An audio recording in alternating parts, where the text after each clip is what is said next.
जय गुरुदेव मेरे प्यारे भाई बहनों। उम्मीद करते हैं आप सभी अच्छे होंगे। मालिक से आपके अच्छे दिनों की, आपके आत्म कल्याण की, आपके भजन बनने की प्रार्थना करते हैं। मालिक आप पे दया आशीर्वाद बनाए रखें।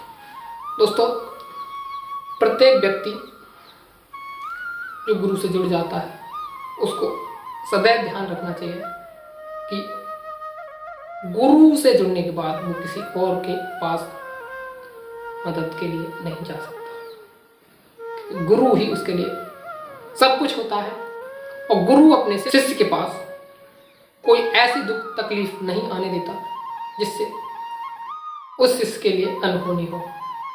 कहते हैं, स्वामी भरोसे गुरु के निर्भय होके सो, होनी होके रहे, अनहोनी ना हो। होना है वो तो होगा, लेकिन जो अनहोनी है वो आपके साथ नहीं होगी। गुरु सूली का कांटा बना देते हैं। यदि आपको बड़ी मुसीबत झेलनी होगी तो गुरु उसको चुटकियों में सुलझा देते हैं। दोस्तों, कर्म का खेल है तो उसका आदान प्रदान तो करना है, तो थोड़ा बहुत तो आपको बर्दाश्त करना होगा, ये गुरु महाराज कहते हैं। परंतु दोस्तों, कुछ सत्संगी भाई बहन क्या करते हैं, कोई बीमारी लग गई, भगत के पास चले गए, तंत्र विद्या का सहारा ले लिया, थोड़ा बहुत परेशानी हुई, अरे बच्चे पे भूत है, पत्नी पे भूत है, भैया पे भूत है, बीवी पे भूत, बहन पे भूत। अरे भूत जो भजन करता है, जो सत्संगी होता है, उस पर कोई भूत नहीं लगता, पहली बात। दूसरी बात, लग भी जाता है तो परमात्मा के निरंतर सुमिरन से, ध्यान भजन से खुद ब खुद भाग जाता है। गुरु महाराज कहते थे, अपनी आध्यात्मिक शक्ति को भूत भगाने के लिए यूज करना मतलब बम से मच्छर उड़ाने जैसा है, इतना छोटा काम है। इसलिए भूतों से बिल्कुल मत डरिएगा, या कुछ पाल बांका भी नहीं कर सकते। दूसरा दोस्तों ये है, यदि आप गुरु से जुड़ गए तो आप भगतई के चक्कर में, बाहर के किसी व्यक्ति पे भरोसा करने के चक्कर में अपने गुरु से दूर जा रहे हैं। क्या करते हैं लोग, कहते हैं मेरे बच्चे पे ऊपरा है, भूत है, प्रेत है, बाधा है। क्या है, आपका गुरु सर्वसम्मत है और आप इधर उधर भरोसा कर रहे हैं। यह अज्ञानता है, यह अच्छा काम नहीं है। दोस्तों जान लीजिए, जिस घर में मालिक का झंडा लगा रहता है, वो धर्म ध्वजा लगा रहता है जय गुरुदेव नाम का, उसमें कोई प्रेत बाधा कष्ट कलेश घुसता नहीं।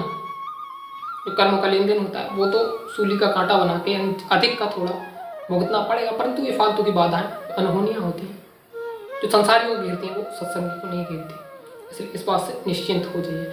फिर भी यदि आपको कोई थोड़ी बहुत दिक्कत है तो आप मथुरा आश्रम में जाएं, मालिक के दरबार में छोटे मंच पे मालिक के चरणों में हाजिरी दें, तो वो भूत प्रेत बाधा से भी आपको छुटकारा मिलता है। परंतु आप सोचे किसी भगत के पास चले गए, किसी तंत्र विद्या वाले व्यक्ति के पास चले गए, उसके टोना टुटका जादू में आपने भरोसा कर लिया, तो फिर आप ये अज्ञानता है, आप फिर उचित नहीं कर रहे। साफ साफ कहा है, गुरु शरणागत छोड़ के करे भरोसा और लोक वेद की कहे कौन, नहीं नरक में ठोर। क्या दोस्तों, यदि आप गुरु के विश्वास को, भरोसे को छोड़कर, उसकी शरणागत को छोड़कर किसी और तंत्र विद्या वाले पे भरोसा करते हैं, भगत पे भरोसा करते हैं, इधर उधर के व्यक्ति पे भरोसा करते हैं, तो फिर उसका लोक वेद दोनों बिगड़ जाता है। उसको नरकों में भी ठौर नहीं मिलता, फिर वो प्रेत योनियों में या 84 में चक्कर लगाता है। इसीलिए गुरु की शरण दृढ़ से गहर लो, कस के पकड़ लो, तो फिर किसी और का भरोसा नहीं करना चाहिए। कहते हैं, गर किसी दर पे ये बंदा तेरा झुका, दाग लग जाएगा स्वामी तेरे नाम पर। जी हाँ दोस्तों, अगर ये बंदा इस सच्चे सदगुरु का भक्त है और किसी मुसीबत परेशानी से हार के किसी और के सामने झुक गया, किसी और से मदद मांगने लगा, तो फिर आपके प्रभु के दाग लगेगा। दुनिया वाले बोलेंगे तो जय गुरुदेव के भक्त हैं, फिर यहाँ क्या कर रहे हैं इसके पास, इस तंत्र विद्या के चक्कर में पड़े हैं। यानी तुम्हारा गुरु सर्वसमर्थ नहीं, जो आपको उस मुसीबत से नहीं बचा सके। आपको अपने गुरु पे भरोसा नहीं, फिर आप इधर उधर भटक रहे हैं, ये अज्ञानता है। इसलिए याद रखिएगा, गुरु के सामने ये सर झुकेगा, इस सर को कटना मंजूर है, लेकिन किसी दूसरे के सामने ये सर नहीं झुकेगा। जैसे भी रखना है इनको रखना है। कहते हैं ना, जाय विद रखे राम ताहि विद रहिए। यानी जिस प्रकार हमारे सच्चे राम संसद गुरु रखें उसी प्रकार हमें रहना चाहिए। रब की रजा में रहना सीखिए। कहते हैं रब दी रजा विच राजी रहना सीख ले। यानी गुरु की, रब की, भगवान की, ईश्वर की रजा में आपको राजी रहना चाहिए, संतुष्ट रहना चाहिए, इधर उधर नहीं भटकना चाहिए। और दोस्तों, जो किसी हारी दुखारी बीमारी की वजह से अपने गुरु से उम्मीद खो के दूसरे और किसी और का सहारा लेता है, फिर वो सही मायने में सच्चा भक्त नहीं। सत्संग में कहानी सुनाते हैं, आप भी सुन लीजिए। यदि आप दूसरे पे भरोसा करते हैं, अपने गुरु की शरण छोड़ के या फिर अपने गुरु के रहते हुए भी अगर किसी और से मदद के लिए हाथ फैलाते हैं, तो दुनिया वाले की नजर में आपके गुरु के नाम पे दाग लगेगा। याद रखिएगा, दुनिया वाले कहेंगे कि इसके गुरु सर्वसम्मत नहीं है, इसलिए दूसरों के आगे दर दर भटकता रहता है। जिसका बाप कंगाल होता है उसी के बच्चे इधर उधर भीख मांगते हैं, जिसका बाप माला माल होता है उसके बच्चे भीख नहीं मांगते। ये आप संसारिक नियम से ही जान लीजिए। दोस्तों याद रखिएगा, किसी और के पास अपनी समस्या के लिए दामन मत फैलाना। बीमारी हारी दुखारी के लिए दूर करने के लिए किसी भगत तांत्रिक किसी के पास जाने की कोई जरूरत नहीं है। एक दृष्टांत आता है, सुन लीजिए। एक भक्त थे, नाव चला रहे थे समुद्र में। एक तूफान आ गया समुद्र में, लहरें ऊपर नीचे उठने लगी। तो क्या हुआ, उस भक्त ने अपने सदगुरु को टेरा, अपने सदगुरु को पुकार लगाई, हे मालिक, आज तो मैं संकट में हूं, मेरी नैया मझधार में फंसी है, मुझे बचा लीजिए। तभी उस समुद्र से एक हाथ निकला और आवाज आई। उन भक्त का नाम था सरमद साहब। तो उस हाथ के साथ आवाज आई, सरमद आओ, मैं तुम्हें बचा लूंगा।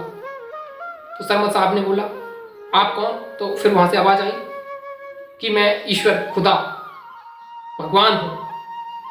सरमद साहब ने कहा, मुझे आपकी मदद की जरूरत नहीं, मैंने अपने संत सदगुरु समृद्ध गुरु को पुकारा है, वो मेरी मदद करेंगे, वो मुझे बचाएंगे तो मैं बच जाऊंगा, लेकिन मैं किसी और का सहारा नहीं लूंगा। अगर वो चाहते हैं कि मैं इस समुद्र के पानी में डूब के मर जाऊं तो उनकी रजा में मुझे ये मरना मंजूर है, लेकिन मैं किसी और का सहारा नहीं लूंगा। आप चले जाइए, मुझे आपकी मदद की कोई जरूरत नहीं।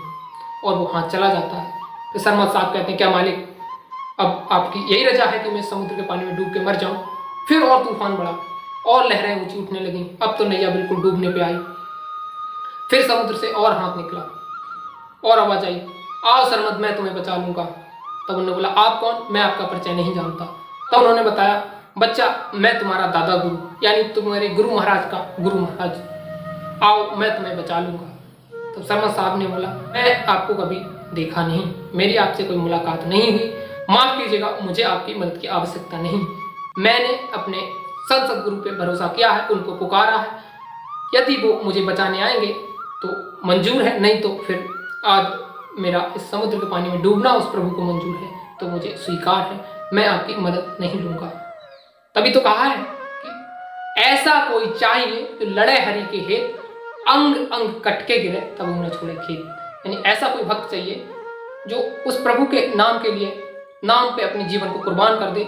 जिस प्रकार योद्धा रण में अपने शरीर को बोटी बोटी कटवा देता है लेकिन पीछे नहीं भागता, इसी प्रकार भक्त कितनी भी संकट आए, लाख संकट आए, चाहे अग्नि में मुझे जलना हो, चाहे कांटों पर मुझे चलना हो, चाहे छोड़ के देश निकलना हो, रहे ध्यान तुम्हारे चरणों में।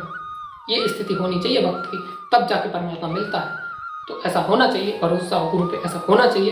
तो वही परीक्षा में सरमद साहब आज खड़े उतर रहे, तो वो कह रहे हैं कि आपकी मुझे कोई आवश्यकता नहीं है। तो वो हाथ चला जाता है। फिर देखते हैं कि गुरु महाराज सामने से मुस्कुराते हुए आते हैं, बोले, सरमद, तुम आज मेरी परीक्षा में सफल हुए, मुझे तुम पे गर्व है। इस प्रकार से गुरु अपने शिष्य से खुश हुए। और यह दृष्टांत सत्संग में अक्सर लोगों को प्रेरणा देने के लिए सुनाया जाता है। और ये कोई झूठी मूठी कहानी या काल्पनिक कहानी नहीं है, ये सच्ची कहानी है। ऐसे भक्त ही परमात्मा को पाते हैं। आपको भी सरमद साहब की तरह बनना है, आपको भी अपने गुरु में पूरा भरोसा दिखाना है, तब आपका गुरु प्रभु आपसे रीझेगा। अन्यथा आप इन कंकर पत्थर, बहुआ जामुन में, तंत्र विद्याओं में, भागताई में पड़े रहिए।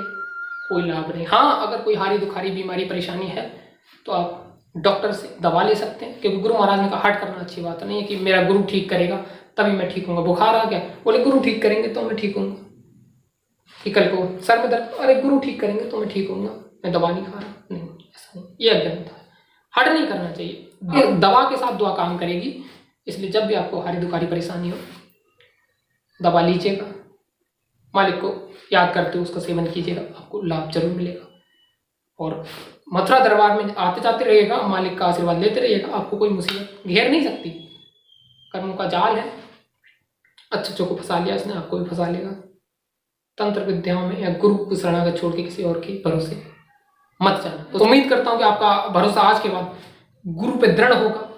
यदि गुरु को जो मंजूर है उसमें आप खुश हैं तो गुरु भक्ति कीजिएगा। आप यदि आप इधर उधर डावाडोल रहे, आपकी नैया डावाडोल रही, भरोसा आपका डगमग डिग्री रहा, तो आपको परमात्मा नहीं मिलेगा और आप खाली हाथ आए, हाथ झाड़ते इस दुनिया से चले जाओ, कोई लाभ नहीं होगा। क्योंकि भरोसा बहुत जरूरी है, भरोसा बिना कुछ नहीं हो सकता।